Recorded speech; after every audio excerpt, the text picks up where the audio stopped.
Bom dia a todos. A gente vive um momento bem legal na nossa vida, né?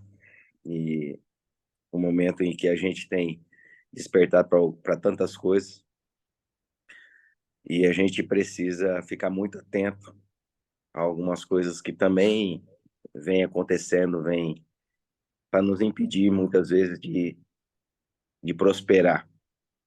É muito importante, nesse momento, a gente está muito alerta, sempre muito alerta a tudo que tem acontecido, né? Nós não estamos tão somente num desafio para mostrar algo para alguém ou para fazer alguma coisa simplesmente por fazer, mas nós estamos nesse desafio tanto de leitura como da mentoria, como da transcrição, de uma mudança de vida, né? Uma mudança de hábito. Como muitos aqui já testemunharam, já tiveram oportunidade de falar, de nunca ter tido uma oportunidade dessa, nunca ter feito isso.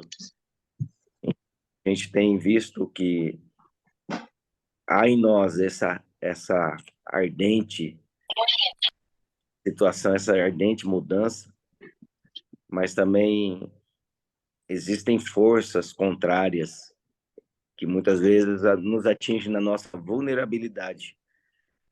E a gente tem que estar muito atento a isso, tá bom? Eu queria falar hoje sobre dois assuntos.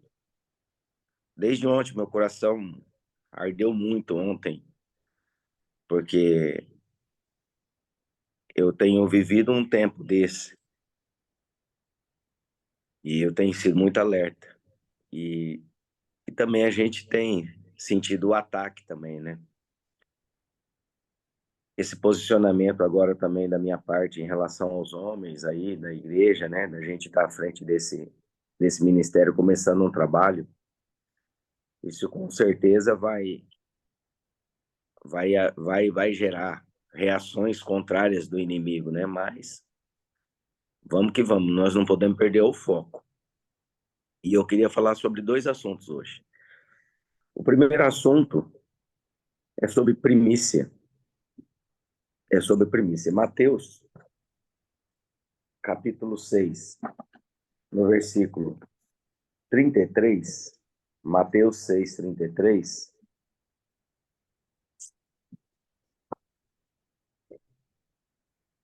Mateus 6, 6, 33 diz assim: Buscai assim, em primeiro lugar, o reino de Deus e a sua justiça, e todas essas coisas vos serão acrescentadas. Quais são todas essas coisas? O 31 já diz, né? Não vos preocupeis, dizendo que iremos comer, que iremos beber, ou que ainda iremos vestir. Na verdade, o 31 é somente o resumo do sermão, né? Todinho que Jesus prega no Sermão da Montanha, Mateus 5, 6 e 7. Mas se nós lermos aí o 5 e o 6, a gente vai ver que todas as demais coisas ele já falou antes aí, da qual nós não devemos preocupar. É para a gente fazer o contrário, buscar, assim, em primeiro lugar, o reino de Deus e a sua justiça, e todas, todas são todas as coisas vos serão acrescentadas. Isso que a gente tem feito aqui de manhã é uma primícia. Primícias são as primeiras coisas. E a gente tem dado a nossa primeira coisa aí, né? A gente tem dado esse nosso primeiro tempo a Jesus, a Deus e tudo aquilo que a gente... Há um aprendizado e tudo aquilo que a gente crê. E a gente tem que aprender a valorizar esse momento. A gente tem que aprender a, a viver esse momento. E valorizar esse momento fala em mudança de comportamento, muitas vezes. Então, a gente tem que ter esse entendimento, que nós estamos aqui entregando nossa primícia, né? As nossas primeiras coisas, nossas primeiras horas, nós estamos aqui entregando. Só que existe um mundo aí fora que não está fazendo o mesmo. De repente, pessoas no nosso grupo não estão fazendo o mesmo. Nós estamos aqui num número aí mais ou menos de umas 30 pessoas. O grupo tem 70 pessoas. Então, nós vamos nos deparar com situações, com pessoas que não estão não estão na mesma pegada que a gente. Isso não pode mudar o nosso foco. A gente tem que valorizar esse momento. A gente tem que manter o nosso foco. Nós vamos ter situações em que a gente sair da live, vão vir de repente informações, vão vir situações em que a gente vai, de repente, o que a gente tem visto, né, que muitos têm parado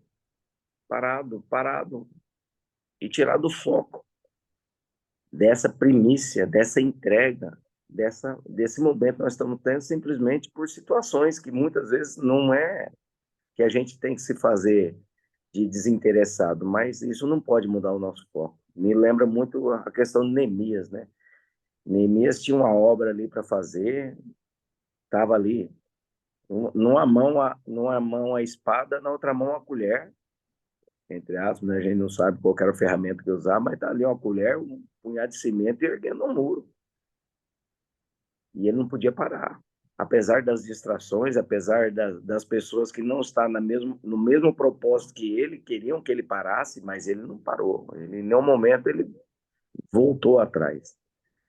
E está aí, hoje o testemunho de Neemias está aí como exemplo para muitos de nós. Ele fez lá aquilo que ele precisava fazer.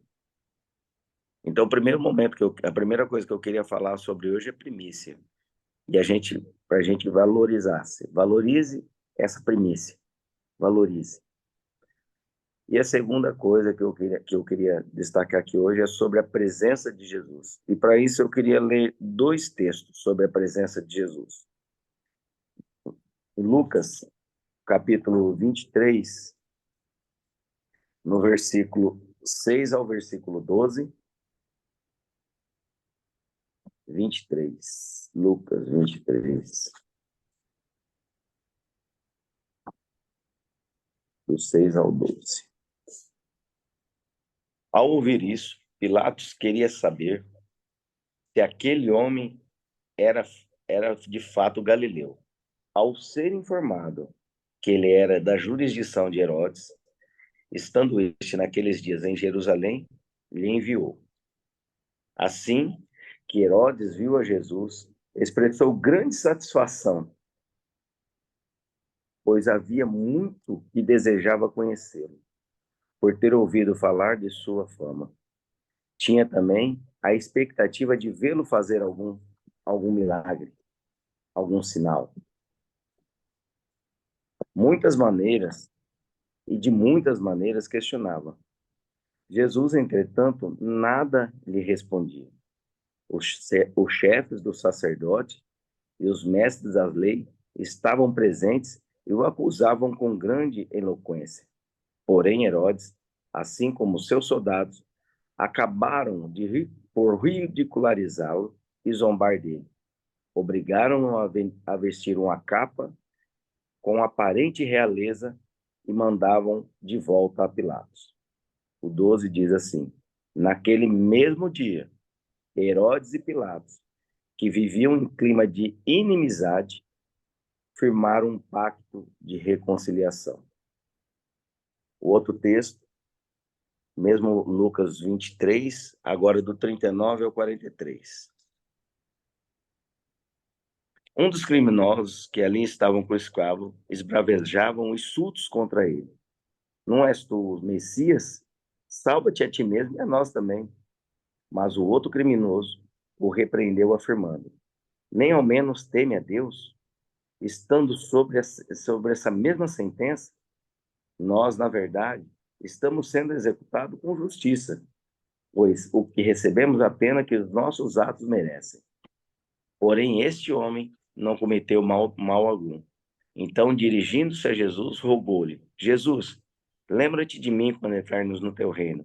E Jesus lhe assegurou: com toda certeza te garanto, hoje mesmo estarás comigo no paraíso.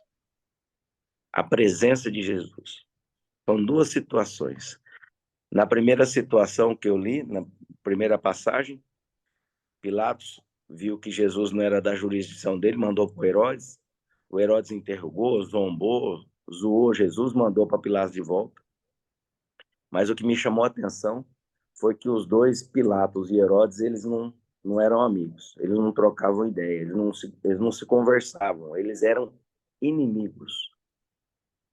E naquele dia, eles fizeram um pacto de reconciliação. A presença de Jesus, só a presença de Jesus, porque nós também lembramos que Jesus não abriu a boca, Jesus não falou nada. A presença de Jesus trouxe amizade para aqueles que eram inimigos. E lá na cruz, a presença de Jesus, Jesus não pregou para aqueles ladrões, a presença de Jesus fez de um salvo, fez de um condenado salvo. A presença de Jesus. Então, a presença de Jesus é isso. A presença de Jesus faz a diferença. E a presença de Jesus, ela tem que fazer a diferença na nossa vida. A gente tem comido do pão e bebido, comido do pão, que é o corpo, e bebido do suco, da uva, do vinho, que é o que simboliza o sangue. E a gente tem vivido a presença. A gente tem que aprender a valorizar essa presença. A presença de Jesus tem que fazer a diferença na nossa vida. A presença de Jesus tem que fazer todas as circunstâncias contrárias parecerem favoráveis. Aquele ladrão não foi liberto da cruz, mas foi salvo na cruz. Dois tiveram a mesma opção. Dois tiveram a mesma presença, mas só um. A Bíblia diz ali para aquele: ainda hoje estará comigo no paraíso. Houve salvação naquele momento. A presença de Jesus traz salvação.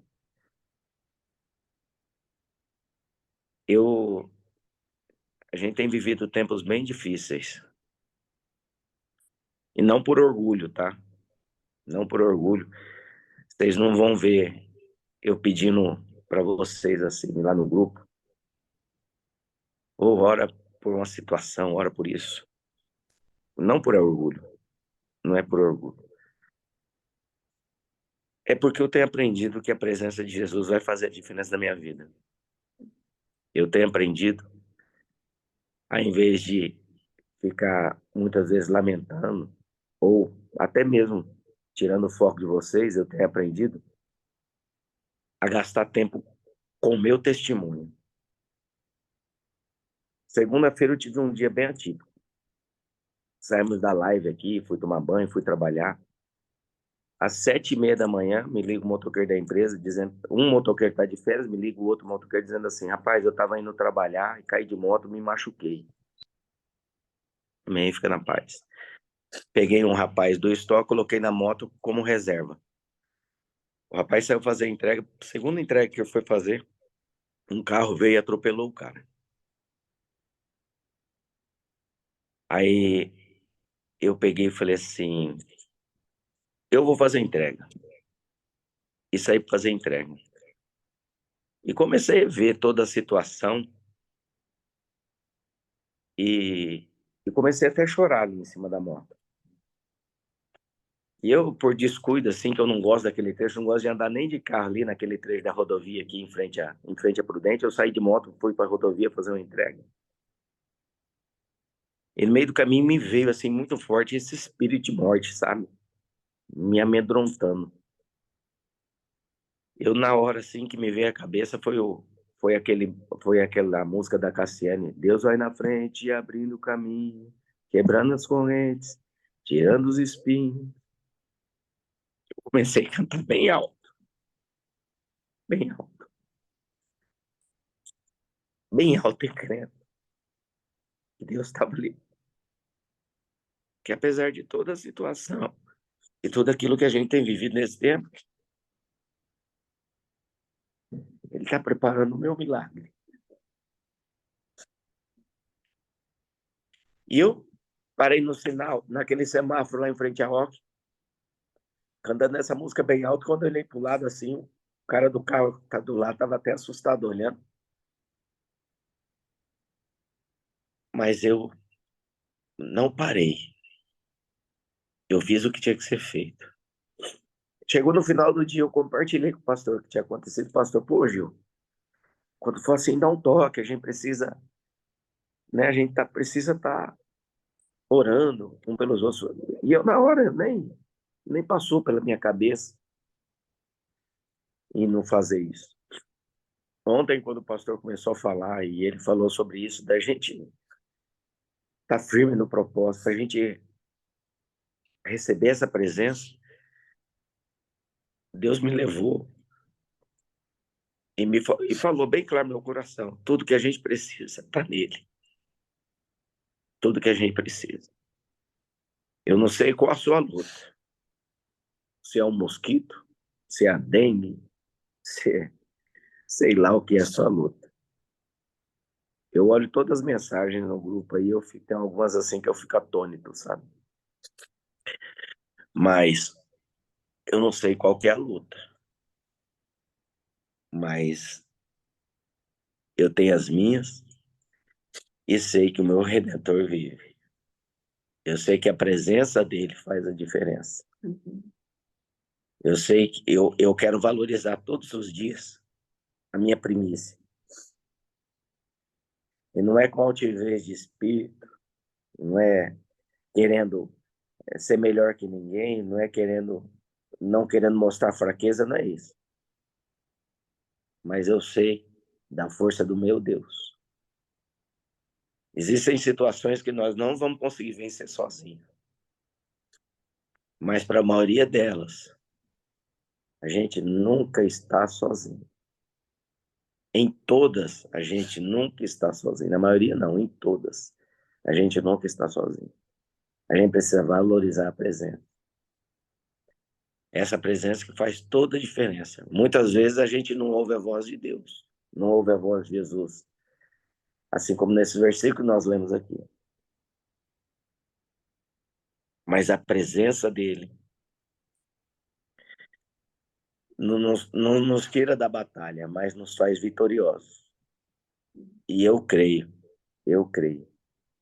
que nós vamos dar testemunhos. E a gente precisa estar muito alerta, viu? Fiquem alerta para tudo aquilo que é postado, para tudo aquilo que é transmitido através de uma ligação, para aquele vizinho que de repente está ali só para tirar você, só para tirar do foco. A gente não pode perder o foco. Não perca o foco. Creiam. Creia nessa presença. Mesmo que a situação pareça contrária. Se eu tiver 1% de chance, eu tenho 100% de certeza que Jesus vai fazer a obra. Jesus vai fazer o milagre. Eu creio no meu milagre. Eu creio. Eu creio. E eu não estou sendo positivista, não. Eu tenho fé. Eu creio no meu milagre. E eu vou testemunhar. Aí sim eu vou testemunhar. Vou agradecer para aqueles que oraram. Aí sim. Fora isso, não vou perder meu foco. Amém? Amém. A palavra é toda sua aí, pastor. Amém, queridos. Deus abençoe grandemente. Vamos orar, agradecendo a Deus por essa palavra, por essa presença. Feche seus olhos, Pai. Aqui estamos nós oferecendo a nossa primícia do nosso dia, do nosso tempo, para desfrutar um pouco mais da sua presença junto aos irmãos, porque a tua palavra diz que onde estiver dois ou mais unidos, ali o Senhor está. E nós cremos que o Senhor está muito real, presente conosco. E nessa hora que a sua presença possa fazer a diferença nos nossos corações, na nossa mente, nos desafios que nós temos no decorrer desse período chamado hoje, que a sua graça nos baste, porque a sua graça bastou para Paulo. Que a sua graça nos baste, a graça da sua presença. O que a sua presença pode fazer através de nós e por nós. Então, seja conosco nesse dia, nos ajude, nos abençoe, nos console, nos conforte, nos exorte, nos empodere abra realmente as portas, vá à frente, como foi dito nessa canção, rompendo as portas de ferro, despedaçando o ferro de bronze, trazendo à luz aquilo que está oculto, para que a gente saiba que o Senhor é Deus. Entra com providência, levantando os caídos, curando os feridos, alegrando os entristecidos. Ó Deus, nós colocamos cada vida que faz parte desse grupo, desse desafio de 72 dias de leitura bíblica, de live, que o Senhor possa entrar com provisão e glorificar o seu nome. Eis-nos aqui, Senhor, nesse dia, para viver aquilo que o Senhor preparou para nós. Pai, no nome de Jesus oramos, no nome de Jesus agradecemos. Amém, amém e amém. Graças a Deus. Eu separei um coach aqui, que eu achei ele muito interessante, eu comecei a escrever ele, e ele diz assim, cadê? Vamos lá, meu filho, sobe. Ele não está nem querendo subir, o abençoado. Mas diz assim, eu aprendi ele a semana passada com minha professora. Ele diz assim, algumas pessoas querem que aconteça, algumas pessoas gostariam que acontecesse, outros fazem acontecer. Faça acontecer um milagre na sua vida, porque a presença que faz o milagre está com você. Então, como foi dito, não perca o foco e viva esse milagre, viva essa presença e deixa Deus fazer a glória dele ser manifesta através da sua vida, tá bom? Deus abençoe a vida de vocês, tenham um excelente dia